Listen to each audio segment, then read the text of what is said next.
The car had virtually no damage whatsoever, thanks to good driving on the Snake's part there. Don Prudhomme beat up on Connie Collette in round number 1 and is now up against Pat Austin. Austin has lane choice. Austin has all the cards.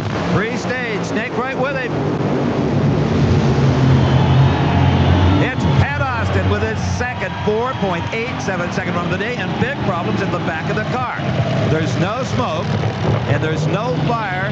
You hear a lot of grinding sounds. My best guess, it might be a clutch. Don's with Pat's dad, Walt Austin. Easily the most impressive car in this round and the first round. 487 a pair. Well, we're really enjoying it, but I want to be the most impressive car in the last round. You bet. Well, Walt, I thought from a fireworks standpoint you were in that round. He didn't even seem much concerned about that. I think he knows that it's not a big deal, even though it was kind of pretty.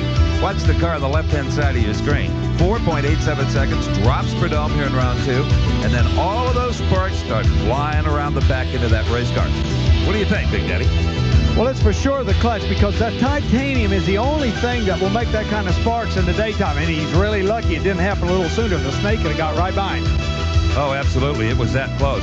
Well, Pat is still down at the far end of the racetrack with his crew, still celebrating, and as unconcerned about that clutch problem as his dad was. I'm sure they'll have a good look at it. They field strip these cars right down to almost the bare frame between every round, and we'll check on it a bit later for you.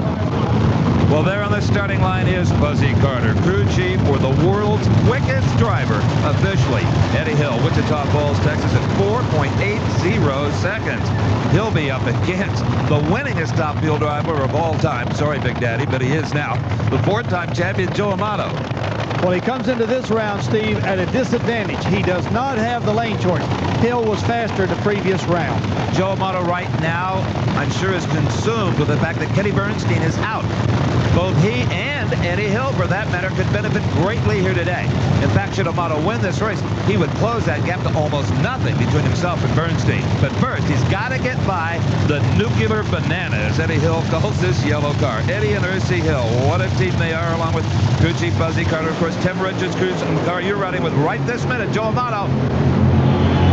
Amato, he never even sees Eddie Hill. The crew loves the number, his best in the event, 4.88 seconds. That'll shake up Mr. Bernstein. Don's with Tim Richards. You did something to that car, Tim. Well, that's the run we were looking for in the first run. We needed to do something. Eddie is a plenty tough customer, and either go for it or park it. Thanks. Well, the elapsed time says they went for it. All right, the semifinal pairing. Number 1, we'll be seeing Joe Amato versus Ed McCullough. Amato now has the lane choice.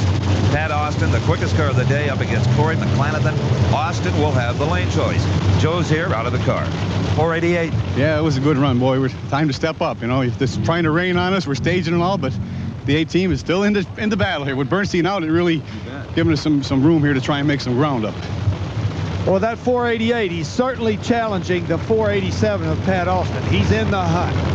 And we are now into round number 2, the first pair in round 2 of Nitro Funny Cars. The same noise level, the same horsepower, about 5,000, but a dramatically different kind of automobile. And there is Tom Hoover doing his burnout. Much shorter wheelbase. There's the number 1 qualifier, Cruz Pendragon. Engine in front of the driver. Maybe a bit harder to drive, Don. I don't know. They scare me. I never wanted to drive one. Here's how the Winston points stack up at mid-season. John Force, 7,300. Cruz Pendragon, 65. A fair lead there. Al Hoffman right in the hunt. Del Worsham and Tom Hoover, who's got big problems right now. Boy, this could hurt him in the points. That machine is silent. It has been shut off.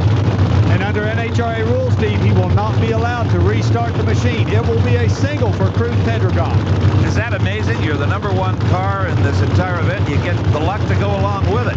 And it's a shame for Tom and George Hoover, his 85-year-old dad who builds those engines. They won the Phoenix race earlier this year. They were sitting in the 5th position in points, as we showed you.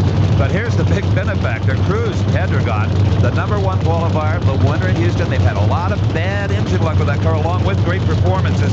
Seem to have cured that problem, though. There is Tom Hoover in the car. Big Daddy is caught up with his father, George. You know what happened? No. How do I know? They just quit. Hey, Big Daddy, I told you earlier, loose lips sink ships. These guys aren't going to tell you anything. That's a fact.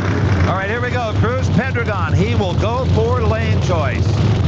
That means he needs a quicker lapse time in this round than whoever his opponent will be in the final four. Pendragon. Lane choice. He almost blows the tower over here in Englishtown. The second quickest run in history at 5.12 seconds. He owns the quickest of all at 5:10. Obviously, his crew chief, Larry Meyer, knows what he's doing. Larry, how fast can that thing go? I don't know. We're working on it. Didn't look like it whiffed a tire even. No, it was pretty soft on the start line. We figured out how to make it out and run out in the middle. Good. Thanks. And mostly they figured out how to make it stop blowing up out in the middle. Steve is with Cruz at the far end. You know, you don't need luck, Cruz Pendragon, or single runs when you're capable of a 5:12. Well, that's great. Yeah, I'll say. Yeah. This car is it's a great car.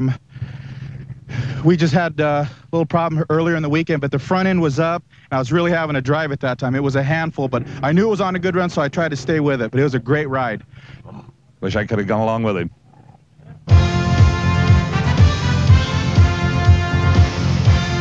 Pat Austin dragster was really a chain reaction inside the bell housing. Now here's the pressure plate on the clutch. You can see where that's worn. Well, that started making minor contact with this titanium liner that is pressed inside the bell housing for an extra margin of safety. So imagine now, this was rotating inside this. Both are made out of titanium, and nothing sparks like that lightweight metal. Well, the clutch is the heart of the Top Fuel and the funny car. Both vehicles carry the identical unit. Well, there's a car with a big fan base here. Chuck Etchels from Connecticut races an awful lot here at Raceway Park and on the National Event Tour. And he is up against a tough customer. Even though it may not be the newest funny car on the grounds, it is one of the quickest. That is Gordon Mineo. For years, the fans have called him Flash Gordon. And he came very close to a big payday back in March at Houston. Had to settle for runner-up against Cruz Pendragon. Chuck Etchels, well, Etchels broke through as far as a national event victory 2 years ago here right at the Summernationals. So Chuck Etchels will be in the near lane. Gordon Mineo over in the far lane. This track has been absolutely perfect. It is so smooth that it yields a tremendous amount of traction even under these very humid conditions, Don. Well, Chuck Etchels has a performance advantage coming into this round with a 5:27 to Mineo's 5:34. Let's see if he can maintain that type of a performance level. Mineo had a very poor start. Mineo pulls off. Chuck Etchels improves with a brilliant 5.25 second elapsed time, 277 miles an hour. Chuck Etchels cruises into the final four. Meanwhile, they're busy back in the Pat Austin pit. That is his brother Mike putting finishing touches on the automobile, including a brand new clutch inside a brand new titanium bell housing. The parts we talked about, well, they'll just throw those away. That's a fact. All of that will just be thrown away. You cannot take a chance with that type of safety equipment. All right, the next pair here at the Mopar Park Summernationals features Mark Oswald in that Dodge Daytona up against, the fans will like this, John Force, the points leader, and I think there's no argument. He is a fan favorite wherever he goes. He's got to undoubtedly be the most favorite driver on the grounds. He will bring the crowd to his feet every time he comes to the starting line. Mark Oswald, the 1984 Winston champ, he has won here at the Summernationals in a funny car and in Top Fuel. In fact, back-to-back years, 83 and 1982. Now, both these teams have been struggling just a little bit here. Oswald has not been able to get a hold of the racetrack like he should. John Force has not produced the numbers his crew chief Austin Coyle is capable of. Brilliant start by Force. There you see Oswald up in smoke. John Force wins it, and he now becomes the second quickest car here at Englishtown this weekend with a 5:21. Don Garlitz is with his crew chief down on the starting line, Austin Coyle. Big Daddy? Looked like it might have nibbled one, Austin. We've been having that problem a lot here lately, and we think we're going to need to make a cylinder head change in order to solve it, but we got to get through this race. We can keep doing this. We can go a little faster, too. Great.